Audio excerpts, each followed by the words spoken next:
Everyone loves the Rolex GMT Master II because of its history of being the first watch to tell multiple time zones and its timeless design. There are a variety of bezel options with iconic Batman, Batgirl, and we can't forget the Bat Neutral. We also have the black and red popular Coke bezel and my personal favourite, the quirky root beer bezel, which is weird because even though it's my favourite, I absolutely despise the beverage root beer.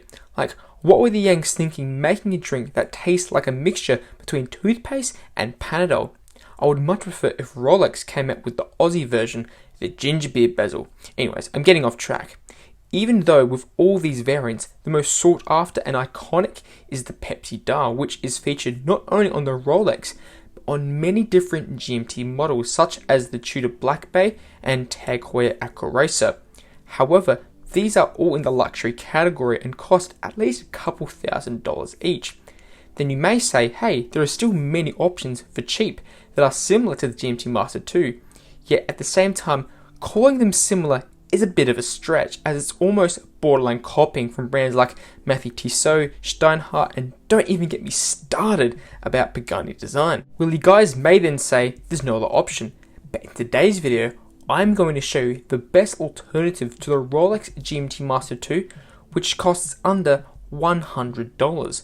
I present you the Lorus RH925LX9. Jeez, talk about a short and sweet name.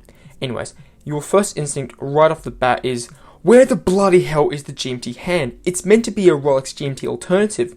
Well, the reason I chose this model is because you sacrifice the GMT complication for a more unique and I think better overall design to the other Marges out there. Plus, since COVID, how many of you GMT owners actually use the second time zone? Because you can't travel actually. On that point, pretty much every other single nation on earth can travel overseas except Australia.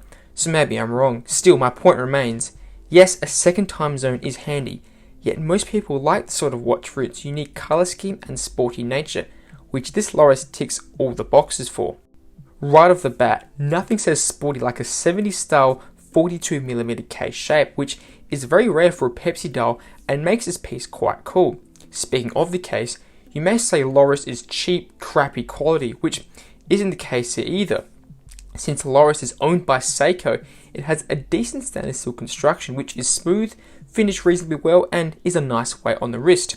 The same can't be said, however, for the bracelet, which really is not pleasant and is indeed a bit crappy. To combat this problem, I opted instead for an aftermarket Milanese strap, which makes this piece, in my opinion, look 1,000 times better, as it gives it that cool vintage look and makes the Lorus look more expensive than it really is. This piece would also work well on other bracelets like a Jubilee and would suit a wide range of leather and NATO straps, which is achievable due to its versatile 20mm lug width. Enough about stainless steel. The dial is the main attraction for this piece as it looks unique to the Rolex and other Pepsi models. The bezel is skinny and less prominent than other variants, yet still pops out on the dial and has a more distinct look. The white indices and hands contrast very nicely with this sunburst striped dial, which is pretty impressive for a $100 watch and makes reading the time very easy and legible. Speaking of the indices, the lume isn't the greatest, yet still is featured and is okay for the money. Another positive to this piece is the 100 meters of water resistance, which isn't common on many Rolex GMT alternatives and makes this piece a perfect summer watch for the pool and general water activities. 200 meters would have been nice so you could have the option for diving, but in my opinion, I think 100 meters is fine. On the dial was also another contentious point, which is the date complication, which, to be honest, hasn't been integrated into the dial well, but it isn't too offensive either. I probably would have preferred it to have it removed, as it's pretty small to start off and should have at least been put at the 3 o'clock marker.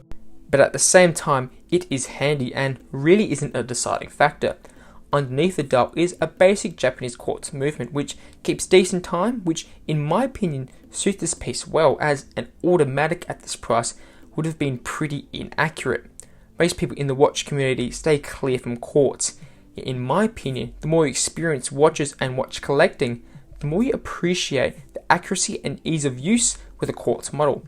Don't get me wrong, I still find automatic and manual winding mechanical movements fascinating and great. Yet sometimes nothing beats slapping on a quartz and not worrying about having the wrong time.